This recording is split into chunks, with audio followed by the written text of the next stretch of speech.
Domenica 6 maggio, buonasera e ben ritrovati al notiziario di prealpina.it.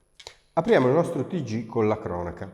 Busto Arsizio, uova contro 3 ragazze. Ha del surreale quanto accaduto intorno alla mezzanotte di ieri in pieno centro, in via Daniele Crespi. Da un'automobile un uomo ha lanciato uova all'indirizzo di una giovane che era intenta a parlare con le amiche fuori da un locale, colpendola sulla schiena e sulla spalla. Poco dopo l'assurda scena si è ripetuta. Da un'altra auto, che seguiva la prima, sono state scagliate altre 3 uova che hanno colpito alla spalla un'altra delle 3. Le aggredite si sono svegliate oggi con lividi e segni sulla pelle. Chiara Fazzari, una di loro, rimarca: chi ce le ha lanciate avrà avuto 30-35 anni. Avrebbero potuto farci seriamente male. Siamo senza parole. Spostiamoci a Oggiatolona, dove ieri sera, in via Monginevro, un ragazzo di 26 anni è stato ferito con un coltello.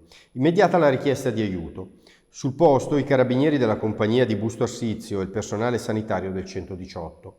Il giovane è stato trasportato al pronto soccorso di Legnano. Ferito, non sarebbe in pericolo di vita. I carabinieri hanno arrestato nel giro di pochi minuti un 20enne di Oggiatolona, ora accusato di lesioni gravi.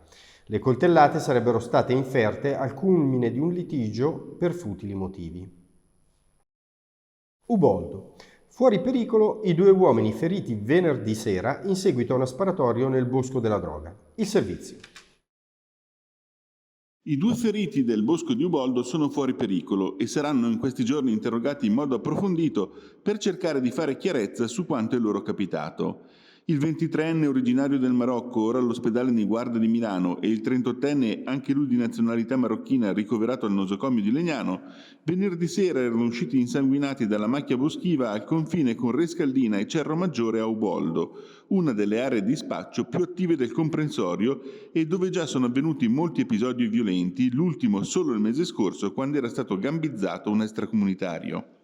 Anche in questo caso, come allora, le indagini, affidate infine ai carabinieri della compagnia di Saronno, si stanno indirizzando al mondo dello smercio degli stupefacenti.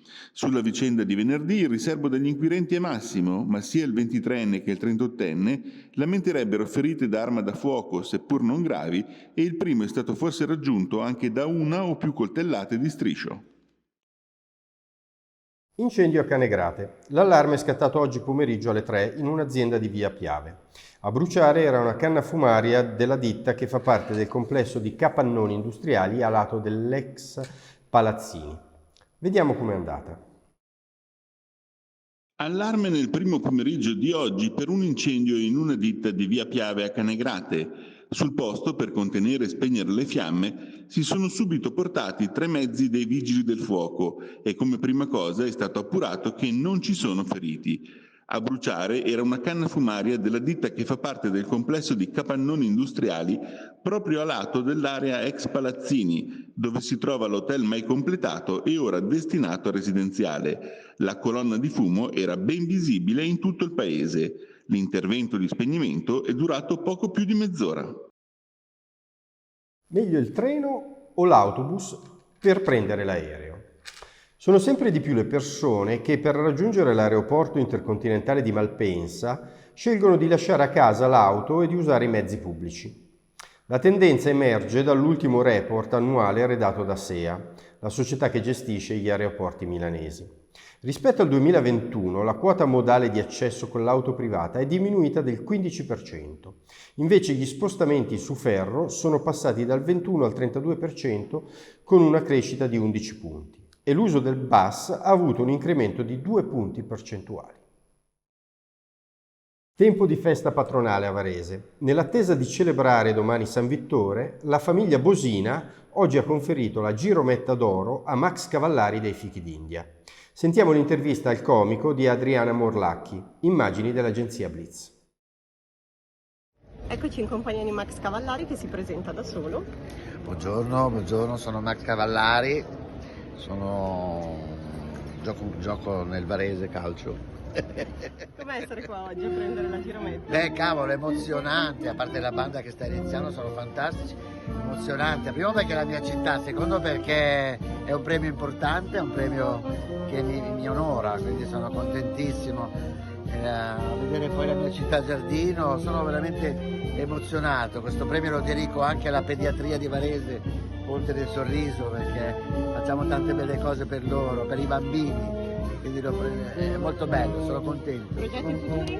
Progetti futuri, è uscito il mio bel libro, adesso sono in tournée, sto facendo un po' di televisione, inizio un film fra poco e porterò sempre nei miei film la città di Varese, perché noi ad esempio Natale in India eravamo le aquile di Varese, con Moro Orfei, nel matrimonio alle Bahamas portavamo il lago di Varese, quindi la mia Varese la porto sempre ovunque, neanche in film che farò sicuramente. Fai una foto a tutti. Ora la pagina sportiva. Per il basket questa sera su prealpina.it risultato e tabellino della partita Virtus Bologna Pallacanestro Varese. Intanto oggi pomeriggio si è giocata l'ultima giornata del campionato di Serie D di calcio. Il punto di Marco Raimondi. E sulle immagini di Varese Lumezzane girate da Agenzia Blitz andiamo a vedere i risultati dell'ultima giornata del campionato di Serie D giocata questo pomeriggio. Nel girone A Guzzano Legnano 0-5, Ligorna Castanese 2-1, Pondonnaz Castellanzese 3-2, Stresa Vergante Sanremese 0-0. Nel girone B Arconatese Virtus Ciserano 2-2, Caronnese Folgore Caratese 1-3, Varese Lumezzane 0-2, Real Calepina Varesina 1-0. In virtù di questi risultati, nessuna delle nostre squadre è stata promossa direttamente nella serie superiore. Ai play-off va solo l'Arconatese, che domenica prossima sarà impegnata in trasferta sul campo della Casatese. Ai play-out, sempre domenica prossima, il Varese sul campo della Folgore Caratese e la Castanese sul campo del Dertona. Sia ai play-off che ai play-out, le squadre in trasferta, per essere promosse o salvarsi, dovranno vincere la partita entro i tempi supplementari. In caso di pareggio al 120°, niente rigori, ma promozione o salvezza per la squadra che giocherà in casa.